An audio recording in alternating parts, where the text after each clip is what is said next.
जब भी किसी इंसान के साथ बुरा होता है तो हम कहते हैं कि ये तो अपने कर्मों की सज़ा मिल रही है, और जब किसी के साथ अच्छा होता है तो हम कहते हैं कि उसके पूर्व जन्म के कर्म अच्छे रहे होंगे, इसीलिए इसके साथ अच्छा हो रहा है। अब यह सोचने की बात है कि अगर पिछले जन्मों के कर्म हमें इस जन्म में भुगतने पड़ते हैं तो परमात्मा ने ऐसे व्यस्त ही क्यों बनाई।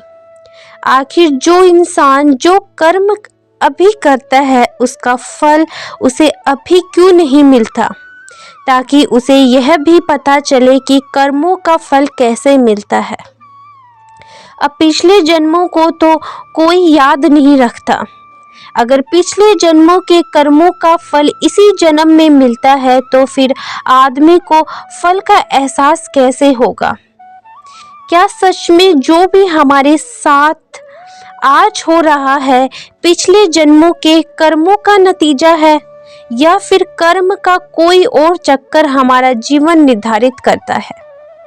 अगर यह बात आप समझ लेते हैं तो आपके मन से कर्म के बारे में सारी गलत धारणाएं टूट जाएगी, और इस कहानी को सुनने के बाद आपको यह भी पता चलेगा कि कर्मों का फल कब और कैसे मिलता है, और कर्म किस प्रकार का काम करते हैं। इससे पहले कि आप इस कहानी में खो जाए, इस चैनल को सब्सक्राइब जरूर कर लें। तो चलिए कहानी शुरू करते हैं। एक बार की बात है, एक बार तथागत गौतम बुद्ध से उनके एक शिष्य ने पूछा कि हे बुद्ध, कर्म क्या है? जरा विस्तार में हम इसके बारे में बताने की कृपा कीजिए। यह सुनने के बाद बुद्ध कहता है कि मैं कर्म को समझाने के लिए तुम्हें एक कहानी सुनाता हूँ। इस कहानी को सुनने के बाद तुम्हें कर्मों के बारे में पता चल जाएगा। इसके बाद बुद्ध कहना शुरू करते हैं कि किसी राज्य में एक राजा राज्य करता था। एक दिन राजा निर्णय करते हैं कि आज मैं घूमने के लिए अपनी प्रजा के बीच में जाता हूँ। वह अपने मंत्री को साथ लेकर अपने राज्य के बाजार में घूमने के लिए अपने रथ पर सवार होकर निकल जाते हैं। राजा अपने राज्य की सुख समृद्धि को देखकर बहुत ही प्रसन्न होते हैं। ऐसे ही अपने मंत्री के साथ बातें करते हुए राजा की नज़र एक दुकानदार पर पड़ती है। उसे गौर से देखने के बाद राजा अपने मंत्री से कहते हैं कि मंत्री, पता नहीं क्यों मेरे मन में अचानक ही ख्याल आया है कि मैं इस दुकानदार को फांसी की सज़ा सुना दूं। राजा यह बात मंत्री को बताने के लिए बात के इसके बारे में भूल गया, और उनके बीच दूसरी बातें पर चर्चा होने लगी। ऐसे ही शाम तक घूमने के बाद राजा अपने महल में वापस आ जाता है, लेकिन मंत्री के मन में अब भी राजा की बोली हुई वह बात घूम रही थी। उस सोच रहा था कि आखिर राजा के मन में ऐसा ख्याल क्यों आया कि वह दुकानदार को फांसी की सजा दे। बिना कोई बात ऐसे ख्याल किसी के मन में कैसे आ सकता है। इसी सोच विचार के कारण वह मंत्री रात भर सो नहीं पाया, और सुबह उठते ही वह उस बाजार की तरफ निकल गया जहां पर उस दुकानदार की दुकान थी। वहां पहुंचने के बाद उस मंत्री ने आसपास के लोगों से उस दुकानदार के बारे में पूछना शुरू किया। कुछ लोगों से बात करने के बाद मंत्री को पता चला कि दुकानदार अक्सर किसी से बात नहीं करता। वह हमेशा चुप चुप रहता है, और ऐसा लगता है कि वह बहुत दुखी है। लोगों से दुकानदार के बारे में यह बात सुनने के बाद वह मंत्री उस दुकानदार के पास जाता है और उससे पूछता है कि तुम इतने दुखी क्यों रहते हो। इस पर वह कहता है कि हाँ, मैं अक्सर बहुत दुखी रहता हूँ। मैं चंदन की लकड़ियाँ बेचता हूँ। अक्सर लोग मेरी दुकान पर आते हैं, मेरी लकड़ियों को देखते हैं, उनकी तारीफ भी करते हैं, लेकिन मेरी लकड़ियों को कोई खरीदता नहीं है। इसीलिए मुझे इस व्यापार में घाटा पे घाटा हो रहा है, और यही कारण है कि मैं किसी से ज़्यादा बात नहीं करता और अक्सर दुखी ही रहता हूँ। यह सुनने के बाद भी मंत्री को समझ नहीं आ रहा था कि आखिर राजा को इसे फांसी देने का ख्याल कैसे उठा। इसके बाद मंत्री उस दुकानदार से पूछता है कि मान लो अगर तुम्हारी कोई भी लकड़ी न बिके तो तुम क्या करोगे। यह सुनकर दुकानदार गुस्से में कहता है कि फिर मैं इस राज्य के राजा के मरने का इंतजार करूंगा। जब वह मरेगा तो उसके द्वारा संस्कार में मैं अपने चंदन की सारी लकड़ियां दे दूंगा, जिससे दूसरे राज्य के लोगों को भी मेरी लकड़ियों के बारे में पता चलेगा और वहां से लोग मेरी लकड़ियां खरीदने के लिए आएंगे। यह सुनते ही मंत्री समझ गया कि आखिर राजा के मन में वह ख्याल क्यों उठा था। वहां से जाने से पहले मंत्री उस दुकानदार से कुछ लकड़ियां खरीद लेते हैं और बदले में उसे कुछ मुद्राएं दे देते हैं, जिससे दुकानदार प्रसन्न हो जाता है। इसके बाद वह लकड़ियों को लेकर वह मंत्री राज्य में आता है और वह लकड़ियां राजा को भेंट करते हुए कहता है कि हे राजन, आप जिस दुकानदार को फांसी की सजा देने की बात कर रहे थे उसने आपके लिए यह चंदन की लकड़ियां भेंट में भेजी है। ये कि राजा ने उन लकड़ियों को निरीक्षित किया। उन्होंने उन लकड़ियों के करीब जाकर उन्हें सूंघना शुरू किया। उनकी खुशबू से राजा मदहोश हो गया। उसे वह खुशबू बहुत अच्छी लगी। इससे वह राजा इतना प्रसन्न हो गया कि उसने अपने मंत्री को कुछ सोने की मुद्राएं देते हुए कहा कि यह मुद्रा है, तुम उस दुकानदार को भेंट कर देना और उससे कहना कि जब भी हमारे राजमहल में चंदन की लकड़ियां की जरूरत होगी तो उसी की दुकान से लकड़ियां खरीदी जाएगी। स्वर्ण मुद्राएं लेकर मंत्री प्रसन्न पूर्वक राजमहल से रवाना हो जाता है। वही सोचकर खुश हो रहा था कि राजा के मन का ख्याल अब पूरी तरह से बदल चुका है। अब राजा के मन में उस दुकानदार को फांसी देने का विचार कभी नहीं आएगा। और यही सोचते सोचते वह मंत्री दुकानदार की दुकान पर पहुंच जाता है और उसे वह स्वर्ण मुद्राएं देते हुए कहता है कि यह मुद्राएं राजा ने आपके लिए भेंट में भेजी थी।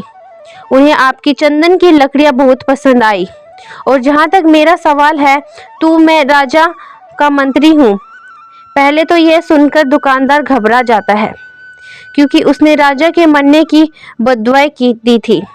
उसने सोचा कि कहीं मंत्री ने राजा को यह बात बता दी तो, लेकिन मंत्री ने उसके विचार बाप लिए और उससे सांत्वना दी कि उसने राजा को कुछ भी नहीं बताया। यह सुनने के बाद दुकानदार बहुत लज्जित होता है। वह मंत्री से माफ़ी मांगता है और कहता है कि हमारे राजा बहुत अच्छे हैं, उनकी लंबी आयु के लिए भगवान से दुआ करता हूँ। यह कहानी सुनने के बाद तथागत गौतम बुद्ध ने अपने शिष्य से कहा कि अब तुम मुझे बताओगे कि कर्म क्या है। इसका उत्तर देते हुए किसी शिष्य ने कहा कि कर्म सोच है, किसी ने कहा कि कर्म भाव है, किसी ने कहा कि कर्म वह है जो हम करते हैं। इस सब सुनने के बाद तथागत गौतम बुद्ध ने बताया कि हमारे विचार ही हमारे कर्म होते हैं। हमें जैसे विचार आएंगे हम वैसे ही कर्म करेंगे। अक्सर हम किसी आदमी की क्रिया करने से यह तो जान लेते हैं कि उसके कर्म कैसे हैं, लेकिन हम यह कभी अनुमान नहीं लगा पाते कि वह जो कर्म कर रहा है उसके विचार का ही नतीजा है। यह कर्म करने से पहले उसके मन में उस कर्म को करने का विचार उठा होगा और उसी के बाद उसने वह कर्म किया होगा। हम भी जब अक्सर कर्म करते हैं तो हम शारीरिक रूप से ही कर्म का आकलन करते हैं। हम कभी भी अपने विचार का निरीक्षण नहीं करते कि उस कर्म को करने के लिए हमारे विचार कैसे पनप रहे हैं, और हम जैसे कर्म करते हैं हमें उसका फल भी वैसा ही मिलता है और वह हमें इसी वक्त मिलता है। कुछ लोग सोचते हैं कि अगर बुरे कर्म कर रहा है तो उसका परिणाम अपने अगले जन्म में भुगतना पड़ेगा, लेकिन यह धारणा बिल्कुल गलत है। परमात्मा कोई ऐसा व्यवस्था बना ही नहीं सकता जिससे हमें अपने पिछले जन्म के कर्म इस जन्म में भोगने पड़े। परमात्मा कोई लेखा जोखा रखने वाला गणितज्ञ नहीं है। अब आप यह सोच रहे होंगे कि अगर हमें अपने कर्मों का फल इसी वक्त पता है तो हमें पता क्यों नहीं चलता। अगर आपके कभी गौर किया हो, कभी ध्यान दिया हो तो जब आपको गुस्सा आता है तो आपका मन कितना आसान हो जाता है, आपके विचारों में कितनी खलबली मच जाती है, जिसकी वजह से आपको शारीरिक और मानसिक रूप से कितनी यातना सहनी पड़ती है। आदमी गुस्सा करता तो किसी और पर है, लेकिन याद ना वही रखता है। इसी तरह अगर कोई आदमी अच्छा काम करता है, दान दक्षिणा करता है, एक दूसरे की मदद करता है तो उसी वक्त उसके मन को कितनी शांति मिलती है, इसका मन को कितना आनंद प्राप्त होता है। और यह सब ठीक उसी समय होता है जब हम कर्म कर रहा होता है। कर्म करने के बाद या कर्म करने से पहले हमें उस कर्म का फल नहीं मिल रहा था, यह कर्म का फल हमें कर्म करते वक्त ही मिल रहा था। हर क्रिया प्रतिक्रिया होती है, जो क्रिया हम करेंगे उसकी प्रतिक्रिया भी अभी होगी। उदाहरण तौर पर जब हम कोई गेंद दीवार पर फेंकते हैं, दूध दीवार से टकराकर वापस आप हमारे पास आती है। जिद का फेंकना और उसकी दीवार से टकराना वापस आना उसी पल हुआ था जब हमने गेंद फेंकी थी। ऐसे नहीं हुआ कि हमने आज गेंद फेंकी और करा के कल हमारे पास वापस आ रही है। इसी तरह जिस समय हम कर्म करते हैं उसकी प्रतिक्रिया भी उसी समय होती है। अब हमारी के अनुसार सोच और सुनी सुनाई बातों की वजह से हमें लगता है कि हमें पिछले जन्मों के कर्मों के फल इस जन्म में भोगने पड़ रहे हैं। अब आप यह सवाल कर सकते हैं कि कुछ लोग हमेशा अपने जीवन में अच्छा कर्म करते हैं लेकिन फिर भी उनका जीवन ठीक से नहीं चलता, उनका जीवन डगमग आता रहता है। उन्होंने कोई बुरा काम नहीं किया होता, फिर भी दुख उनके जीवन में आते रहते हैं। ऐसा क्यों होता है? तो इस बात को भी समझ लेना जरूरी है। जब भी हम बार बार एक ही तरीके के काम करते हैं तो वह हमारे संस्कार बन जाते हैं और संस्कार हमारी आत्मा से चिपक जाते हैं। हम मरने के बाद अपना शरीर तो छोड़ देते हैं, लेकिन जो संस्कार हमने निर्मित कर लिए हैं वह हमारे साथ ही जुड़े रह जाते हैं। और जब हम कोई अलग जन्म लेते हैं तो वही संस्कार हमारे साथ जन्म लेते हैं। इसीलिए दो बच्चों की सोचने में और उनके कर्म करने में बहुत दर्द होता है। हालांकि सोचने की बात है कि पैदा होते ही तो उन्होंने कुछ भी नहीं सीखा, लेकिन फिर भी दोनों बच्चे अलग अलग तरीके से काम क्यों करते हैं?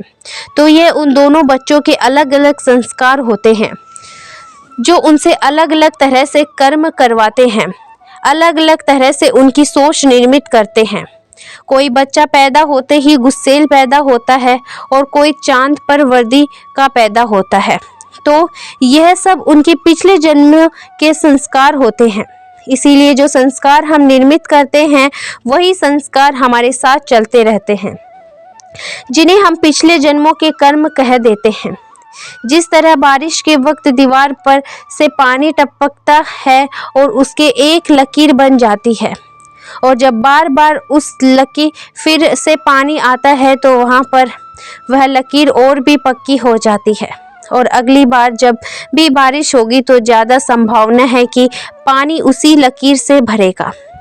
इसी तरह बार बार किए हुए कर्म संस्कार बन जाते हैं और ज़्यादा संभावना बन जाती है कि बच्चा गुणी संस्कारों के साथ पैदा होगा। तो दोस्तों, कैसी लगी आपको यह कहानी कमेंट सेक्शन में ज़रूर बताना, और अच्छी लगी तो इस चैनल को सब्सक्राइब करना मत भूलना। अगली कहानी में तब तक के लिए अपना ख्याल रखें।